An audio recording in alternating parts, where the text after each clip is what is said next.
বিধানসভা নির্বাচনের আগে তমলুক সাংগঠনিক জেলার 4টে বিধানসভা পূর্ব ও পশ্চিম পাঁশকুড়া, তমলুক ও নন্দীগ্রাম বিধানসভার কোঅর্ডিনেটর হিসেবে দায়িত্ব দেওয়া হচ্ছে রাজীব বন্দ্যোপাধ্যায়কে। তৃণমূল কংগ্রেস এদের সাধুবাদ জানালেও কটাক্ষ করতে ছাড়েনি বাম বিজেপি। তবে রাজীব বন্দ্যোপাধ্যায় 2024 নির্বাচনে তমলুক লোকসভার অবজারভার হিসেবে নিযুক্ত ছিলেন। তার অভিজ্ঞতা কাজে লাগবে বলে দাবি রাজ্যের শাসক দলের। দেখুন, রাজীব বন্দ্যোপাধ্যায় হচ্ছে আমাদের তৃণমূল কংগ্রেসের প্রাক্তন মন্ত্রী, সাংগঠনিক ছেলে এবং আমাদের রাজ্যের ব্রাহ্মণ ট্রাস্টের প্রেসিডেন্ট। ও যথেষ্টভাবে অভিজ্ঞ আছে।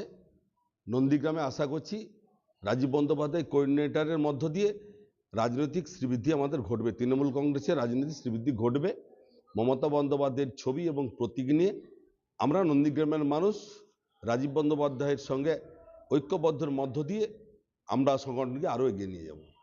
আগামী 26 সালে অবশ্যই আমরা তৃণমূল কংগ্রেসের প্রার্থীকে বিপুল ভোটে জয় করার জন্য একটা চিন্তা ভাবনা করি। আসলে দেখুন, তৃণমূলের ওপর থেকে নিচু তলার নেতা প্রত্যেকেই এত চুরি, দুর্নীতি, তোলাবাজি, লুঠের আকণ্ঠে ডুবে গেছে এবং সেই সঙ্গে সঙ্গে তৃণমূলের একটা অংশের নেতারা এখন বিজেপির সঙ্গে বিভিন্নভাবে গটাপ গেমে যুক্ত হয়ে আছে, যার ফলে কেউ কারোর ওপর বিশ্বাস করতে পারছে না। তাই বাইরে থেকে বিভিন্ন ধরনের নেতাদেরকে চাপিয়ে দিয়ে এখন নিজেদের অস্তিত্ব রক্ষা করবার চেষ্টা করছে। যেমন করে দেখছেন, গোটা রাজ্যে বিজেপির বিভিন্ন নেতাদেরকে অন্যান্য রাজ্য থেকে এখানে নামিয়ে আনা হয়েছে এখানে নির্বাচনের প্রস্তুতি পরিকল্পনা গ্রহণ করবার জন্য। আসল ব্যাপারটা হচ্ছে তৃণমূল বিজেপি একই গোটাপ গেমের মধ্যে খেলছে। যতই যা করুক, পশ্চিমবাংলার মানুষ তাদের অভিজ্ঞতার মধ্যে দিয়ে বুঝে নিয়েছেন তৃণমূল বিজেপি জব্দ হবে, পশ্চিমবাংলার মাটিতে নতুন করে বামপন্থার পুনর্জাগরণ। দেখুন, 2026-এর ভোটের আগে তৃণমূল কংগ্রেস যতই কোঅর্ডিনেটর নিয়োগ করুক না কেন, বাংলার মানুষের সাথে তৃণমূল কংগ্রেসের যে কোঅর্ডিনেশান অর্থাৎ সংযোগ নষ্ট হয়ে গেছে। তাই আগামী 2026-এর নির্বাচন তৃণমূল কংগ্রেসের বিসর্জন হবে। আর বাংলায় একটা কথা আছে যে হাতি ঘোড়া গেল তল, মশা বলে কত জল। যেখানে নন্দীগ্রাম থেকে স্বয়ং মুখ্যমন্ত্রী হেরে আজকে ভবানীপুরে ফিরে গেছেন, তারপরে চোর কুণাল ঘোষ, তারপরে ভাইপো নবজোয়ার তুলতে এসেছিল 2024-এর আগে, কিন্তু এখানে 16টার 15টা বিধানসভা ভারতীয় জনতা পার্টির পক্ষে রায় দিয়েছে। তো ভোটের আগে যতই রাজীব ব্যানার্জি আসুক, দলের কোনো লাভ হবে না। তবে হ্যাঁ, উনি আসুন, কারণ দীর্ঘদিন তৃণমূল কংগ্রেসের কোনো পদ নেই, বন দপ্তর নেই, ফলে পকেট খালি।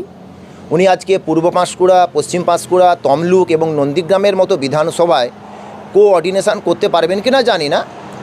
তবে প্রার্থী দেওয়ার নাম করে বেশ কিছু তোলা তুলবেন, নিজের পকেটটা অন্তত ভরবে। তাই আমি রাজীব ব্যানার্জিকে আহ্বান জানাবো যে আসুন, আপনার নিজের পকেটটা ভরান, তবে দলের ঝুলি ফাঁকা থাকবে।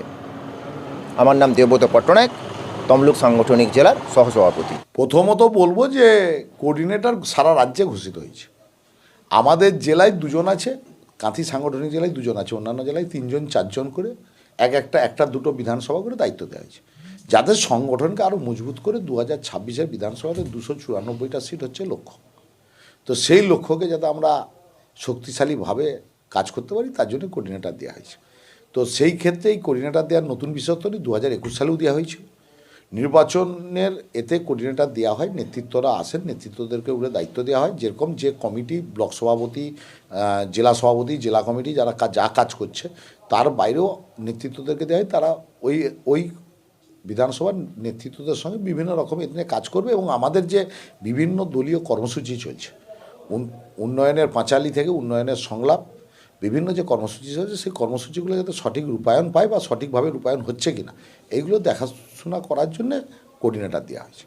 বিজেপি সিপিএমের কটাক্ষের কোনো গল্প নেই। বিজেপির তো যাদেরকে রাজ্যে দায়িত্ব দেওয়া হয়েছে তারা কেউ পশ্চিমবাংলারই বাসিন্দা নয়।